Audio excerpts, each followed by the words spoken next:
Yo! Welcome back to Finnegan's Garage. Thanks for hanging out. I appreciate it. Today we're going to have some fun. I'm going to fix that age-old problem of having a fast car that loses fuel pressure during the whole shot. That's right. If your automobile is capable of doing this, vroom, and your engine falls flat on its face, you're probably running out of fuel pressure. And if you have a stock-style gas tank, this is a cheap solution to the problem. This is a stamped steel sump. That's a lot of S's, nailed them all. And if you MIG weld this or TIG weld this to the bottom of your gas tank, put some holes in it, plumb that to your fuel pump, that'll probably fix your problem.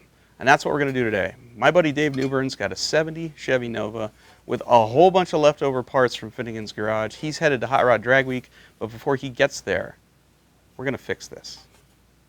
Ready? Let's do this.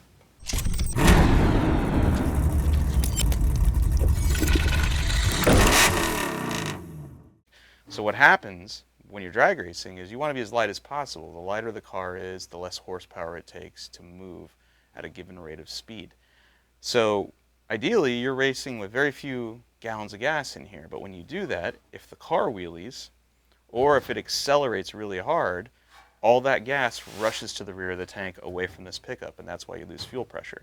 Now there's stuff out there on the market that you can easily remedy this problem without doing any welding. Holley, for instance, makes a hydromat, which is a membrane that drops into the tank, connects to the fuel line there, and as long as fuel touches the membrane, it soaks it up and it makes sure you have fuel pressure. That's an awesome piece. This is just a less expensive way of doing it. If you have a MIG welder at home, or you're in the market for one and you enjoy a project, you can buy a stamped steel piece like this and solve the problem yourself using your own tools. This is about 49 bucks, I think. Our next step is to take the coating off the gas tank in all of the places I'm going to be welding. And I do that simply to make the weld penetrate better. That's it. You want clean metal, shiny metal even. That works best, right? We can use like these Campbell Hosfeld die grinders. I've got one here with a roll-lock wheel. This is kind of like a Scotch-Brite material. That will take the coating off without removing the metal, which is important. This is thin sheet metal. We don't want to take any metal off if we can avoid it. We can use a wire wheel, also really good at taking coating off and not metal. Or, if we don't want to go air-powered, 4-inch grinder with a flap disc works really well for removing paint and rust and things.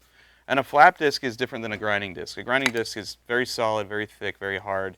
You don't want to use this to remove coatings, all right? You want to use this to grind metal into a different shape. But a flap disc, yes, this will take metal off if you're aggressive with it, but if you use a light touch, this will remove paint and primer really fast.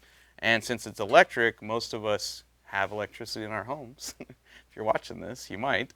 And, you know, everyone has access to this. Not everybody might have an air compressor at home, but you can probably get this, you know, and you can pick up a grinder and a flap disc at a local hardware store. So we'll use this today.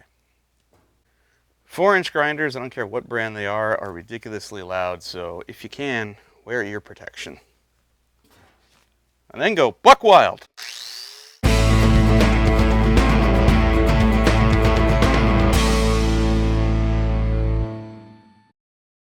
Let's do some math here. I'm going to punch 6 holes in this thing. They won't be this big. That's too close to the edge. Measure from 2 different points, 2 different directions. Where they cross, that's the center.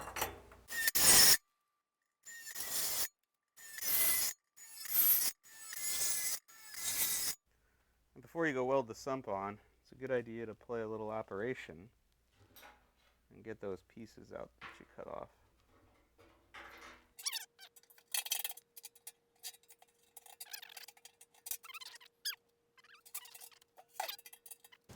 Here's a couple things for you you should know. After you hole saw the gas tank, deburr the holes by any means necessary. Whether you use a file or a drum sander or an edge deburring tool like this, it's got a little blade on the end. Run it around all those holes, knock the metal off of it. It'll end up in the gas tank, sure, but it won't end up in your fuel filter if you put a fuel line or piece of heater hose into the edge of your shop vac and tape it tightly. Use this to get the metal out of all the nooks and crannies in your gas tank. Trust me on that. It's a lot easier than changing the fuel filter over and over again after you fire this thing up and try to head out on the highway.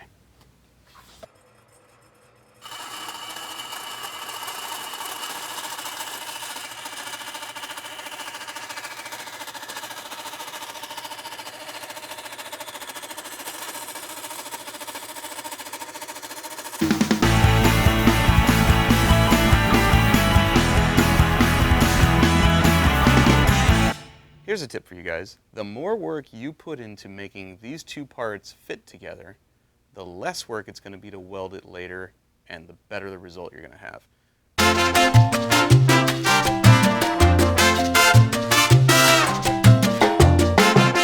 It's time to weld. Everything is trimmed, bent, and fitted the best way I can, given with the tools that I have here.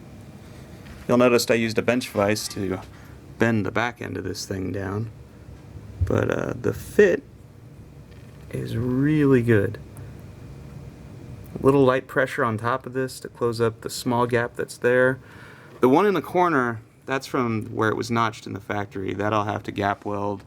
That's not a big deal. But in general, everything fits really well. So I should have no problem welding this thing in place. The fittings you see on the end here, I'll plug one side, pressurize the other side with a couple PSI of air, and that's how I'll leak test this thing. I'll show you how I do that later. But right now, I'm going to wipe everything down with acetone, and then we're going to weld it. It's time to set up our welder. And today, I'm going to be using Miller Electric's Millermatic 211. This is a super capable and very easy to set up MIG Flux Core machine. Small footprint, only weighs 38 pounds, has 3 grab handles. You got to move this around your shop, your garage, to your neighbor's house, whatever. It's easy. It's very flexible. It will run off of 120 AC or 240. And making the switch from one to the other is as simple as opening up this door, grabbing this plug adapter, and threading it on.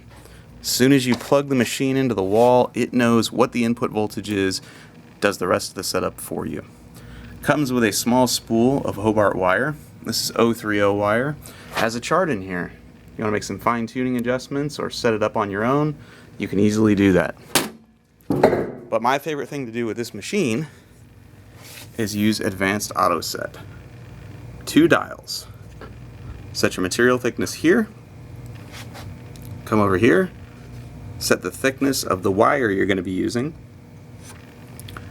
The Millermatic 211 will then set the power output for you.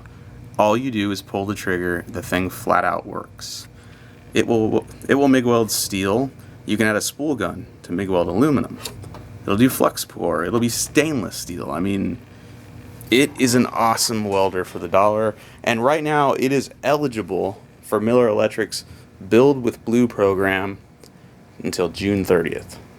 Hop on over to their website, millerwelds.com, find out all the details. Get yourself a deal on one of these, and if you want one for free, check out my Instagram channel. Go to Instagram, get the app, search @Finnegan999, that's my account, and you could win your own Miller Electric Millermatic 211. All you got to do is find my post where I'm giving it away and leave my favorite comment. It's just that easy. Real quick, let's talk about auto darkening helmets. On the left, my trusty Digital Elite helmet from Miller. On the right, a brand new Digital Elite helmet with clear light lens technology. What is that? Clear light is a new viewing area that offers you more colors on the spectrum. Imagine the spectrum as a line. On the left is purple, dark blue, then green, then yellow, then orange, then red. A traditional tinted lens only shows you some of those colors. Clear light lens technology shows you more of the colors. If you have a pink cup on the end of your TIG torch, you're going to see a pink cup, which means you're also going to see your puddle better. It's awesome. And when you're not welding in between, you're going to see more light through this helmet, which means you're going to take it off less, which means there's less chance of you getting something in your eyes. The other thing I like about these helmets is the mode switch. You can change this from welding mode to cutting mode to grinding mode to X mode. So whether you're working with a plasma cutter, whether you're using a cutoff wheel, whether you're MIG welding, TIG welding, you can keep this helmet on your head, be protected, and see more of what's in front of you. Now that I'm ready to weld this thing all the way around, let me give you a few tips for welding sheet metal with a MIG welder. The enemy here is getting it too hot and putting a hole in it. We're not so much worried about warping or deforming this thing because it has a bunch of curves and bends in it already. So the likelihood of me substantially warping this thing is pretty low, and it's a gas tank and this is not a show car, so we're not worried about that. But I don't want to burn holes in it. So what I'm going to do to eliminate the possibility of punching holes right in this thing is I'm going to not make any nifty moves here with my gun. I'm just going to work in a straight line, pushing the puddle that way. I'm not going to do any C pattern, I'm not going to do any curly cues, and I'm not going to try to run a bead all the way down one side of this, because what happens is the base material gets so hot further away from the puddle the more you weld, that by the time you get to that spot, the filler material goes right through it and punches a hole. So what you need to do is weld for an inch and stop, and then move down to an opposite corner or an opposite side, weld for an inch and stop, and keep doing that and work your way around. And eventually, which will be time consuming, this thing will get welded. I may even have to stop in the middle of it because the whole thing gets so hot, you have to let it cool off. Sheet metal is just time consuming, it's a pain in the butt. But if you want to do it right, this is a good way to do it. Here we go.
Well, it took about an hour, but it is fully welded all the way around.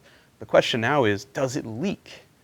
It might. I mean, these are tack welds all stuck together all the way around. It's not a solid bead. So the odds are good there's probably a pinhole or 2 or 7 in here, and the easiest way to find that out for me is to pressurize the tank with air. What I've done is I have capped off every orifice. I used rubber plugs on the vent outlets. I used good old-fashioned duct tape on the filler neck and the giant hole in the top of the tank for the sending unit. And I've got a fitting right here. I'm about to hook up my air line. If you're doing this at home, this is important. Low pressure, real low. You're just trying to flow air through the tank and out any hole that you may have here. You don't want to go pressurize this thing with 100 pounds of air because it will split the tank open. Trust me. Just trust me. That's all I'm going to say. Trust me. So what I'm going to do is I'm going to hook this line up. I have 5 psi sitting in my compressor right now through the regulator. I have a bottle of soapy water that I'm going to run around the weld here. Once I hook the air to it and fill the tank with air, if there is any pinholes in here, the soapy water will reveal it. We'll see bubbles. It's pretty cool. Here we go. Okay, I can hear the air going in. Alright, looks like I got away on that side with just one. Nothing on this side. I expected more. I really did. Alright, so we'll go back and run that over again with the MIG Welder. Test it one more time. We should be good to go. Here we are, friends. It's done. It's welded. It's leak tested. Everything worked out good. And now it's ready to go in Dave's car. And at some point, you'll see Dave's car. We'll have it here on the channel. We'll make an episode. We'll throw some speed parts at it, head to the drag strip, have ourselves a good old time. And that'll come later on a future episode of Finnegan's Garage. See ya.